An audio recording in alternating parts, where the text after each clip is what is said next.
नमस्ते दोस्तों, स्वागत है आपका आपके अपने YouTube चैनल ट्रेंडिंग स्टॉक्स में।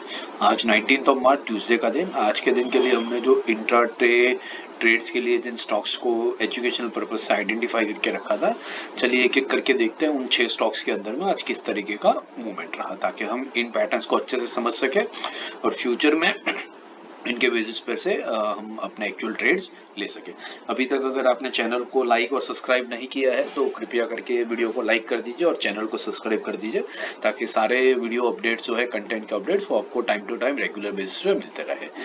इन्वेस्टमेंट या ट्रेडिंग करने से पहले अपने फाइनेंशियल कंसल्टेंट की एडवाइस जरूर ले लीजिएगा, because we are not SEBI registered, तो कृपया करके इस चीज़ का ध्यान रखिएगा। पहला जो स्टॉक हमने आइडेंटिफाई किया था एजुकेशनल पर्पज से वो था IIFL सिक्योरिटीज। ये एक सपोर्ट रेजिस्टेंस ट्रेड था। 112.30 के ऊपर बाइंग और 111.90 के नीचे हमने सेलिंग के लिए दिया था। तो देखते हैं कि स्टॉक के अंदर आज के दिन में क्या हुआ। तो आज के दिन का ये 15 मिनट्स का मैंने कैंडल रखा है टाइम फ्रेम पर। तो आप देख सकते हैं कि ये ओपन होते ही ये स्टॉक अपना ओपन हुआ कहीं पर 112.10 के आसपास में। हमारा बाइंग था 112.30, 20 पैसा ऊपर। तो ये ओपनिंग में ही इस स्टॉक ने ऊपर की तरफ मूवमेंट करना शुरू किया और यहाँ से हम देख सकते हैं कि डे हाई जो था वो डे हाई बना कुछ तकरीबन यहाँ पर, विच इज 114.50। तो 112.30 से लेकर के 14 यहाँ तक 45 तक गया। तो बेसिकली ये स्टॉक ने हमें 1.5% का रिटर्न इंट्राडे में फर्स्ट 15 मिनट्स की कैंडल में ही दे दिया। मैं 5 मिनट्स की कैंडल पर रख के आपको दिखाता हूँ कि ये एक्चुअली किस तरीके से मूवमेंट हुआ है। तो आप देखिए 5 मिनट्स की कैंडल पर अब देख सकते हैं स्टॉक ओपन हुआ यहाँ पर, यहाँ से नीचे आया और फिर ऊपर की तरफ गया। यहीं पर इसने 1% का टारगेट लगा लिया। दूसरी कैंडल में भी वापस इसने 1% का टारगेट यहाँ पर लगाया और उसके बाद तीसरी 5 मिनट्स की कैंडल में भी इसने 1.5% का पूरा टारगेट ऊपर की तरफ लगा दिया। तो फर्स्ट 15 मिनट्स की कैंडल में अगर आपने इस ट्रेड को स्टडी किया होता तो इसमें आपको बहुत बढ़िया से एंट्री मिल सकती थी और 1.5% का टारगेट आपको वहीं पर कंप्लीट हो सकता था। उसके बाद ऑलमोस्ट 11:30 के बाद में इस स्टॉक ने नीचे की तरफ ब्रेकडाउन देना क्लोजिंग बेसिस पे शुरू किया। तो अगर आपने इस स्टॉक को यहाँ पर शॉर्ट किया होता इंट्राडे में, हमारा शॉर्टिंग लेवल था 111.90 के नीचे। तो यहाँ पर तकरीबन इस लेवल पे कहीं आपने इसको शॉर्ट किया होता तो ये स्टॉक ने 4 कैंडल्स के बाद में लो लगाया 109.95, 110 तक का लो बनाया। तो आप समझ लीजिए यहाँ पर भी इस स्टॉक ने 1.5% का रिटर्न हमें इंट्राडे में सेलिंग साइड के ऊपर भी प्रोवाइड किया। तो ये बेसिकली लेवल था जहां पर आप इसको इस कैंडल के ऊपर शॉर्ट करते। तो 1.5% का टारगेट आपको फर्स्ट 15 मिनट्स की कैंडल में ऊपर की तरफ और 11:30 की कैंडल में नीचे की तरफ, दोनों साइड पर 1.5% का टारगेट स्टॉक में हमें एक ही दिन में देखने को मिल गया। ठीक है, तो भले मार्केट पूरा डाउन रहा, आज काफी सारा स्टॉक्स गिरे हैं, लेकिन इंट्राडे ट्रेड में जब स्टॉक्स नीचे की तरफ आते हैं तब बेसिकली शॉर्ट करके बहुत जल्दी पैसा इसके अंदर में बन सकता है। और वॉलेटिलिटी काफ़ी है, तो अगर मार्केट वॉलेटाइल रहेंगे, मूवमेंट करेंगे, तो हमें बहुत बढ़िया एंट्री एंड एग्जिट की अपॉर्चुनिटीज यहाँ पर मिल सकती है। जो हम पिछले 2-3 दिनों से देख रहे हैं कि हमारे स्विंग ट्रेड्स ज़्यादा वर्क नहीं कर रहे, लेकिन हमारे इंट्राडे के जो ट्रेड्स है वो बहुत बढ़िया से काम कर रहे हैं, बिकॉज मार्केट हमेशा इसी तरीके से काम करता है। हमेशा स्विंग ट्रेड नहीं चलेगा, हमेशा इंट्राडे ट्रेड्स नहीं चलेंगे। आपको टाइम टू टाइम बेसिस पर अपनी स्ट्रेटेजी को थोड़ा सा ट्विक करना पड़ेगा। चलिए दूसरा स्टॉक देखते हैं, मोतीलाल ओसवाल फाइनेंशियल सर्विसेज। ये एक रेंज ट्रेड था 1423 से 1496 की रेंज के बीच में। तो चलिए देखते हैं मोतीलाल ओसवाल के अंदर में क्या हुआ। सो आप देख सकते हैं ये 15 मिनट्स के टाइम फ्रेम पर ये रेंज के अंदर में स्टॉक रहा। तो स्टॉक रेंज के ऊपर की तरफ ओपन हुआ यहाँ पर और फिर यहाँ से ये स्टॉक ऊपर की तरफ ही गया है। स्लोली एंड ग्रेजुअली इसने ऊपर तक गया है। लास्ट हाफ एन आवर्स में इसने ऊपर की तरफ ब्रेकआउट दिया, लेकिन क्लोजिंग वापस से रेंज के अंदर में दे दिया। तो इसको इफेक्टिवली मीनिंगफुल एंट्री एग्जिट हम यहाँ पर ले नहीं पाए होंगे और लास्ट आधे घंटे में इंट्राडे ट्रेड्स लेने भी नहीं चाहिए, क्योंकि 3:15 को आपका इंट्राडे ट्रेड्स जो भी है सारे ब्रोकर्स के द्वारा स्क्वायर ऑफ हो जाएंगे।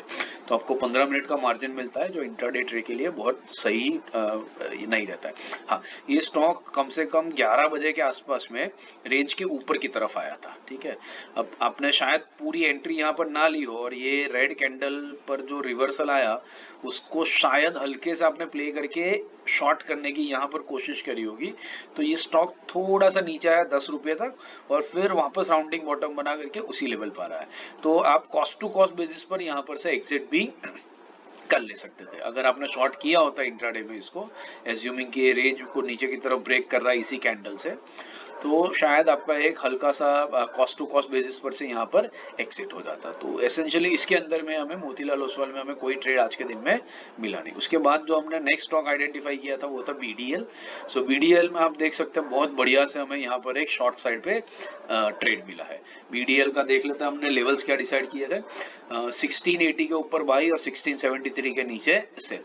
तो आप देख सकते हैं कि 1673 के नीचे आपका बहुत बढ़िया सेल ये दूसरी 15 मिनट की कैंडल के बाद में आपको मिला होगा। जैसे ये तीसरी कैंडल शुरू हुई होगी, आपने यहाँ पर इस स्टॉक को अगर शॉर्ट किया होता, ये बेसिकली इसका हाई था 1672, तो कहीं पर इसी रेंज में आपने अगर शॉर्ट किया होता तो यहाँ पर से ये स्टॉक 1670 से लेकर के इसने लो बनाया ऑलमोस्ट 1613 का।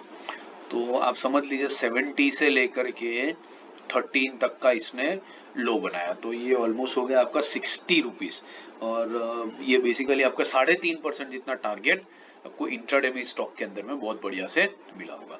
क्लोजिंग भी तकरीबन उसने उसी लेवल पर दी है।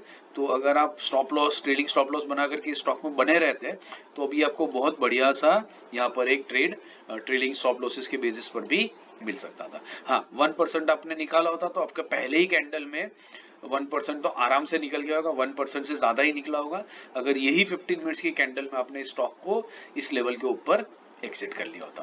तो 1% तो हमें इंट्राडे में बहुत आसानी से मिलता है। ट्रेडिंग स्टॉप लॉस करेंगे ऐसे ट्रेंडिंग डेज के ऊपर तो हमें बहुत बढ़िया ज्यादा रिटर्न्स भी मिल सकते हैं। तो दिस वाज बीडीएल।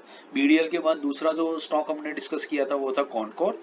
तो कॉनकोर में देखते हैं 853 और 857 के ऊपर बाइंग सेलिंग था। तो ये भी स्टॉक आप देख सकते हैं नीचे की तरफ ही आया है।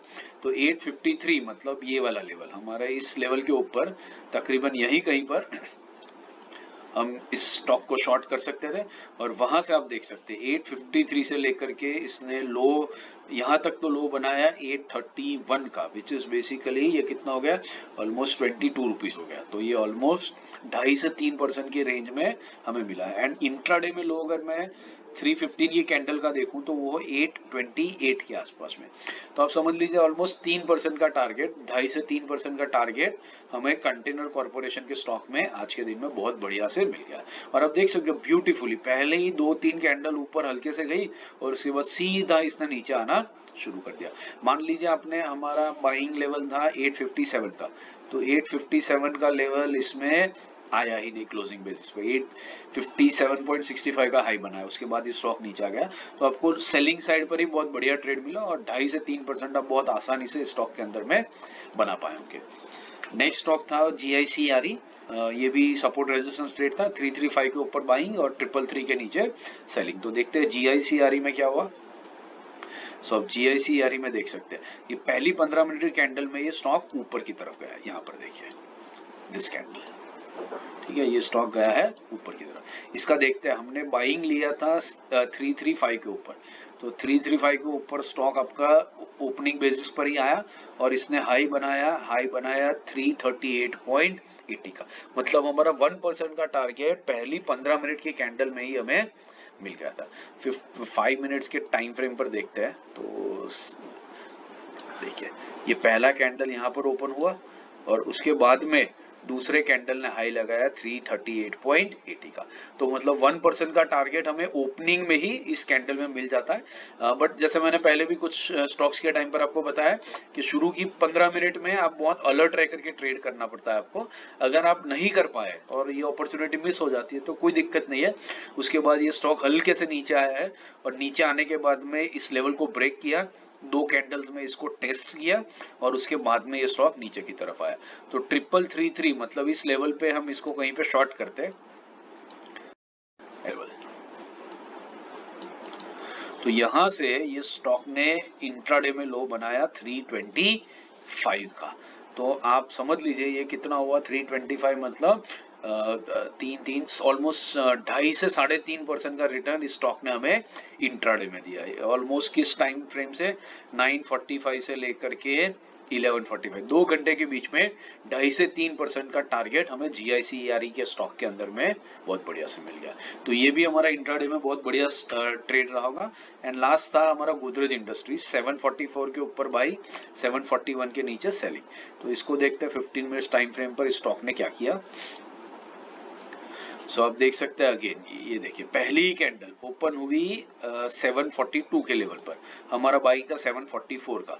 तो 744 यहाँ जैसे ही क्रॉस किया, इसने हाई लगाया 754 का, 10 रुपीज अप, मतलब 1.5% का टारगेट इस स्टॉक ने हमें पहली 15 मिनट की कैंडल में ही दे दिया। और उसके बाद तीसरी कैंडल के बाद में इसने नीचे की तरफ ब्रेकडाउन देना शुरू किया। हमारा सेल था 741 के ऊपर, तो 741 का लेवल आपका बनता है कुछ यहाँ पर, और यहाँ से अगर आपने इस कैंडल में इसको शॉर्ट किया होता ये लेवल पर, तो शॉर्टिंग करने पर इसने हमें इंट्राडे में लो बना करके दिया 731 का, ऑलमोस्ट 10 रुपीज। तो 1.5% नीचे की तरफ भी हमें ट्रेड मिला। तो इसी स्टॉक ने पहले 6 कैंडल्स के अंदर में, पहले 5 या 6 कैंडल्स के अंदर में 1.5% हमें बाइंग साइड के ऊपर और 1.5% हमें सेलिंग साइड के ऊपर टारगेट अचीव करके दे दिया। 1.5% का, 1% का टारगेट हम रखते हैं। 1% का टारगेट इंट्राडे ट्रेड्स के लिए मोर देन सफिशिएंट होता है, ठीक है, उससे ज्यादा हमें एक्सपेक्ट भी नहीं करना चाहिए। बट अगर फ्लो के साथ में है और आप देख सकते हैं तो 1.5% का टारगेट भी बहुत आसानी से दोनों तरफ निकल जाता है। तो मोतीलाल ओसवाल का जो रेंज ट्रेड था, वो एक ट्रेड था जहां पर हमारा शायद स्टॉप लॉस हिट हुआ होगा।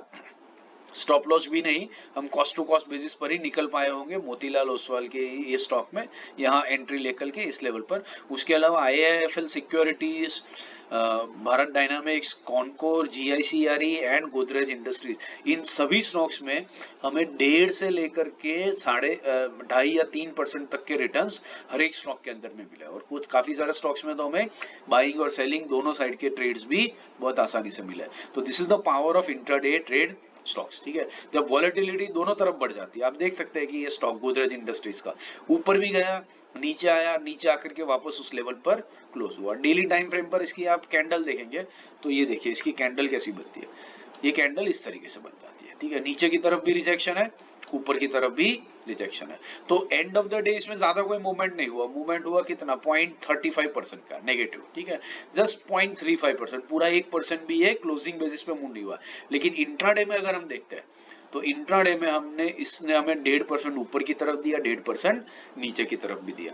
तो ये हो जाता है वॉलेटिलिटी में इंट्राडे ट्रेड्स करने का एडवांटेज। आई होप आपको ये वीडियो पसंद आ रहा है और जो बातें हम डिस्कस कर रहे हैं वो आपको समझ में भी आ रही है।